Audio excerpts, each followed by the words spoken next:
ముఖ్యంగా మీరు చెప్పండి, ఇప్పుడు ఎవరైతే దీని గురించి దీని గురించి ఎన్కౌంటర్ గురించి మాట్లాడిన వాళ్ళందరినీ కూడా అర్బన్ నక్సలైట్లు అనడం కానీ లేకుంటే దీని గురించి చెప్పాలంటే ఏం మాట్లాడతారు? ఇప్పుడు ప్రజాస్వామ్యాన్ని రక్షించండి, మానవత్వంతో ఉండండి, మనుషులను చంపకండి, ఒకవైపు లొంగిపోండి అని మీరే చెప్తారు. ఒకవైపు ఏమో ఎన్కౌంటర్ల పేరు మీద ఈరోజు మనుషుల ప్రాణాలను కూడా చిత్ర హింసలు పెట్టి మరి ఎన్కౌంటర్ చేయడం ఏ విధంగా సమంజసం, ఏ విధంగా న్యాయం అని చెప్పేసి మేము న్యాయం కోరుతా ఉన్నాము.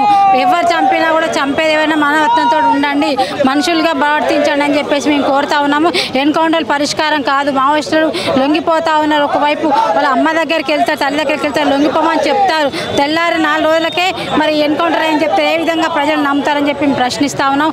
ఇవన్నీ కూడా బూటకపు ఎన్కౌంటర్లు, ఇవన్నీ అబ్బరి నక్షత్రం కాదు. కాబట్టి ఖనిజ సంపదను కాపాడుకోవడానికి, ఆదానికి అమ్మానికి దోచిపెట్టడానికి మాత్రమే, ఈ అదవులను ఖాళీ చేయడానికి మాత్రమే ఈ విధంగా బూటకపు ఎన్కౌంటర్లు చేస్తూ ఉన్నారు. ఎంతమంది ఎన్కౌంటర్లు చచ్చిపోయినా కూడా ప్రజాస్వామ్యం ఇంకా బతికే ఉన్న ప్రజాస్వామ్యం బతకడానికి, రాజ్యాంగం బతికించడానికి కూడా ప్రజా సంఘాలందరూ కూడా ఏకమై మీకు తగిన బుద్ధి చెప్తారని చెప్పేసి ప్రభుత్వాలను హెచ్చరిస్తా ఉన్నారు. మీరే చెప్పండి, ఎన్కౌంటర్ గురించి అలాగే ఆపరేషన్ కాగానే వెంటనే నిలిపేయాలని చెప్పి కూడా మీరు నిరసన తెలుపుతా ఉన్నారు, ఏం చెప్తారు? ఇప్పుడు ఇదంతా బీజేపీ ఏదైతే కేంద్రంలో ఉందో ఈరోజు అడవిలను ఖాళీ చేస్తే అడవిలలో ఉన్న లక్షల కోట్ల సంపద దోచిపెట్టుకోవడానికి తప్ప వేరేది లేదు. ఏదో ఎన్కౌంటర్ బూటకపు ఎన్కౌంటర్ పేరు పెట్టింది ఎందుకని చెప్పేసి అంటే ఈరోజు ఆదివాసులు అడవిలను కాపాడుతున్నారు.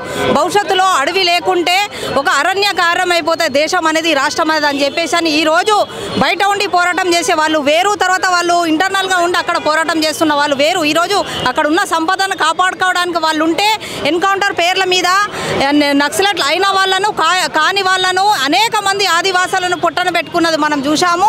ఈరోజు ఎన్కౌంటర్ పేరుతో ఏదైతే ఈ బూటపు ఎన్కౌంటర్ చేస్తున్నారో దానికి మేము వ్యతిరేకంగా పోరాటం చేస్తున్నాము. భవిష్యత్తులో కూడా తప్పకుండా చేస్తాము.